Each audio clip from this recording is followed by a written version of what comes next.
I sincerely hope that when your representatives and all of the politicians get here, including Biden, they get back from touring Ukraine, that he's got some money left over, because we're now at $117 billion, and as you probably know, Europe, when you add it all up, is at about $10 billion. That's a big difference, wouldn't you say? Well, thank you very much, everybody. It's an honor to be here. It's an incredible place, and some incredible supporters and people that have worked with us for a long time, and we've been here for them. And even a few days ago, we had some of our top people come up, and it's an honor. And we're here today in East Palestine to show our love and support for our fellow Americans and this hour of need, and that's what it is. It was an hour of need, but they've done some incredible work in a very short period of time, and they're getting a lot of credit for it, and they have to be getting credit. We tell you that when they do good, and we tell you when people do bad. Your chief and your police and your mayor and everybody else, they've done incredibly. And Bill, JD's been here for 4 days. I've been watching him every day. JD Vance has been incredible. To the people of East Palestine and to the nearby communities in Ohio and Pennsylvania, we have told you loud and clear, you are not forgotten. You are not forgotten. We stand with you, we pray for you, and we will stay with you in your fight to help answer, and the accountability that you deserve. We'll have that accountability. It'll all be out there very clearly. I want to thank Senator J.D. Vance for being here. I want to thank Congressman Bill Johnson, very special friends of mine. They became really very good friends of mine. I also want to recognize a man who has been working tirelessly for this community since the beginning of the nightmare. And Trent, where's Trent? He's very easy to find. Huh? He's very easy to find. I want to thank you. Thank you very much. I'll call you up in a second. Thank you. Your mayor. In addition, let me express our tremendous respect and admiration for all of the police and firefighters and first responders, and all over the country there's such heroes, but this was a great example of it, because that was a very dangerous looking sight. So I want to thank you all. Thank you very much. Thank you. 19 days ago, tragedy struck this wonderful village and rocked the lives of people throughout this area, long beyond this area. It's been weeks since Americans have been inspired. They've just watched this over the weeks. They've been inspired by your strength and your courage and how you've come together to stand up for the families in your area and the families of this village and beyond. We've seen the first responders and railroad workers serving bravely in the line of duty. The railroad workers have been really incredible, actually, and they've gone way above the call of duty. We've seen citizens speaking up at the town halls, and we've seen organizations such as the East Palestine Community Foundation rising to the occasion to provide tremendous relief and help to the people that were so badly affected. So I want to thank you all. Fantastic job. Really great. Everybody's been watching. We've all been watching on television and beyond television. We've been getting our news from the real news and from the fake news. And the fake news we even believed in this case, because they've covered it very fairly. Over the past few weeks, the community has shown the tough and resilient heart of America, and that's what it is. This is really America right here. We're standing in America. Unfortunately, as you know, in too many cases, your goodness and perseverance were met with indifference and betrayal in some cases. Biden and FEMA said they would not send federal aid to East Palestine under any circumstance. They're not going to send aid. I thought that was a strange statement, because I've been working with FEMA for a long time, 4 years, and they were great with us with the tornadoes, the hurricanes, and things like this. And it was a strange statement to come out, and they were doing nothing for you. They were intending to do absolutely nothing for you. JD and I spoke, and they said, they're not coming. They're not going to come. And I said, that's very strange. FEMA said, specifically, this doesn't meet the criteria, and that's horrible, and somebody has to do something for those people. I said back, when I announced that I was coming, they changed their tune. It was an amazing phenomena. The mayor and I were discussing that. It was quite amazing what happened. And they said that we can't let this happen. That was a big change of pace. JD, did you ever see a change like that one? That was a quick, rapid change. But we can't let this happen, they said, and we'll be there. And we opened up the dam, and we got them to move, and they all came in, and they're now pouring you in with help. And I will tell you, I had a great relationship with FEMA. I found FEMA to be incredible, amazing in every way. And we had tremendous luck with the tornadoes and all of the hurricanes and everything else that we had, and they were fantastic. And now they're fantastic here. They could have been 2 weeks earlier, or at least a week earlier, but they decided to do it this way, and I guess it came from the top. And so we have to understand that. You know, it reminds me a little bit, I don't know if you remember when Ohio State wasn't going to be playing football for another season. They were going to sit back and watch with the China virus or COVID, whatever you want to call it. And I called the head of the Big Ten football. I said, you got to get this football open. And they were great. They responded, and Ohio State played that season. Nobody remembers that, I think, right? Does anybody know? You got at least one. You could be close, but by now you still would be close probably. But we got that open very early, and you had a great season of football, to put it mildly. So that was a very great honor, the Big Ten, and that led to the NFL, and it led to most of the rest of football in the country. But you led it through Ohio State and Big Ten. And we got that done. I did that very personally. I called the commissioner, and he did a good job. What this community needs now are not excuses and all of the other things you've been hearing, but answers and results, and that's what I think you're going to say. Norfolk Southern needs to fulfill its responsibilities and obligations, and I see that they're starting to come here now, too, because they also were saying they're not coming. But it means that the affected communities beyond the borders of East Palestine are going to be taken care of. And they've said so, and they've said it loud and clear, and I think they probably mean it. I sincerely hope that when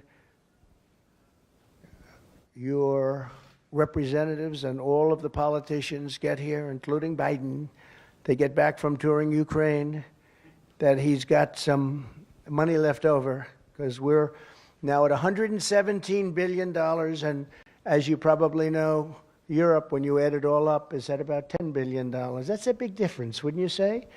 That's one of the things that gets me, because they're at it again. They're very good negotiators, those people in Europe. You know, when you add it all up, it's about the same size as the United States, the economy of the different European countries, and they're at a very small number compared to us. So you'll start working on that, I guess, when you get back. I think J.D. will have that well under. He's listened. He heard that number, but it's a massive difference. It's a very small fraction of what we put up, and it affects them more than us, and they have to do what they have to do. But we're going to find time to come back if necessary. If they don't come back and give you the treatment that you need, we will be back. The Biden administration should ensure that every family has the option of moving and homes and everything else until this thing is straightened out. I do want to especially thank some of the incredible people that helped us, because we're bringing thousands of bottles of water, Trump water, actually, most of it. Some of it we had to go to a much lesser quality water. You want to get those Trump bottles, I think, more than anybody else. But we're bringing a lot of water, thousands of bottles, and we have it in trucks, and we brought some on my plane today. But to that end, I'm pleased to announce that we've helped coordinate the delivery of the water and bottled water, as well as the tractor trailers full of it. We have big tractor trailers full of water. I think you're going to have plenty of water for a long time, maybe. And I want to thank those of you that helped. John Rourke, who's fantastic, Blue Line Moving. Is John here? Hello, John. Good job. Got a lot of trucks coming up with water, right? That's true. You're a fantastic guy. Friend of my son, Don, who's also here. Where's Don? Good job. Did you get him to do that? I think so, huh? He does it on his own. Yeah, he does.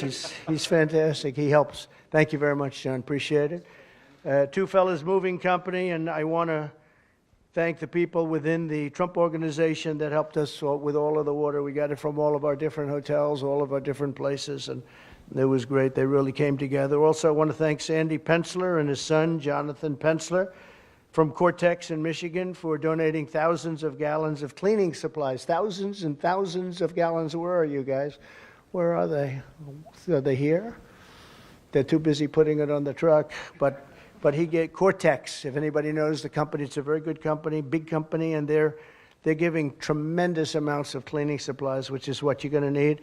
And again, I want to thank Senator Vance, and I want to ask J.D. to come up and say a few words, and then Mayor Conaway and Marty Grimm will come up and finish it off. Thank you all very much for being here. It's a great honor. It's an honor to help, and you're well on your way. And that was a tragedy, close to an unbelievable tragedy. Could have been really bad. And thank goodness that didn't happen. But you're going to have tremendous help now. And I know FEMA will do the job like nobody can do it like them. Thank you all very much. Thank you.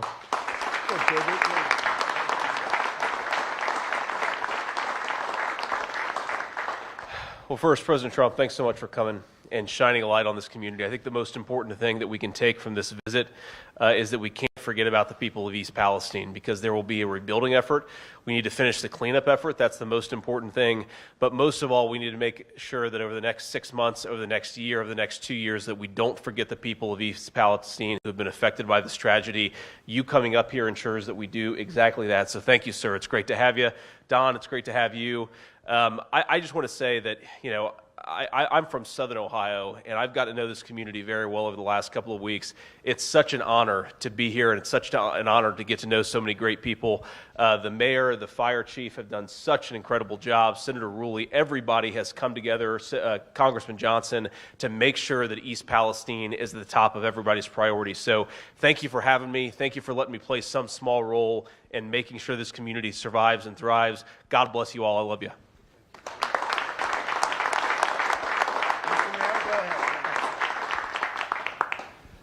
We as a community would like to thank President Trump for coming up here, shedding some light on the situation we are currently in.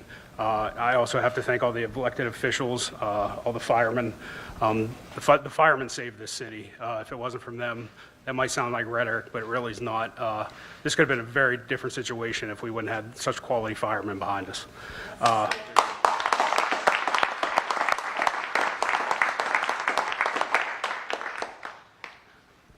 We're a small community. We don't want the media attention. We just, we want our community to go back to the way it was.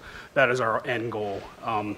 So, we appreciate you being here, but at some point we'd ask you to leave. But yes, I thank everybody who has helped us through this tragic situation. It's been a very difficult situation, but together we will make EP strong again. So, thank you all. Thank you.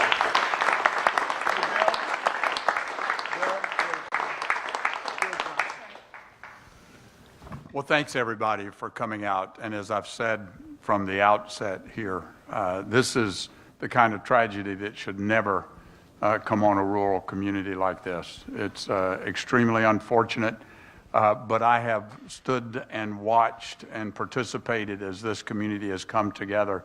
I'm convinced that recovery is on the way. I believe this community is not only going to recover, but they're going to be stronger than they were when they started. And it's because of the people here. It's because of the mayor. It's because of the fire chief. It's because of the determination and perseverance of the people right here in East Palestine. So thank you, Mr. President, for coming and continuing to put focus on this. God bless you.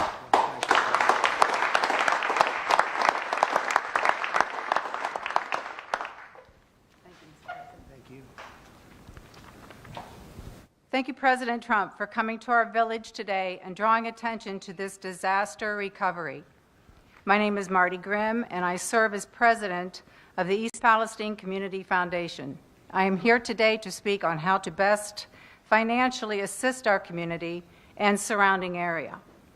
Elaine Beck is the founder of the nonprofit Blessing Through Action and calls Ohio her home. She herself was raised here and raised her family in this great state.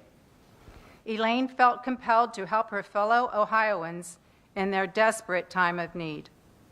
Blessing Through Action has partnered with the East Palestine Community Foundation and local churches to bring financial assistance to this community. Blessings Through Action takes no profits or costs from these donations, so every dollar will go to help the residents of East Palestine and the affected neighboring communities. If this was not enough, Elaine took her love and compassion for her home state to another level and has offered a $100,000 matching donation for the next 24 hours. If you too would like to be a part of this recovery and help rebuild this community we love, please text the word Ohio, OHIO, to the number 88022 for more information. That's text the word Ohio to the number 88022. Thank you very much.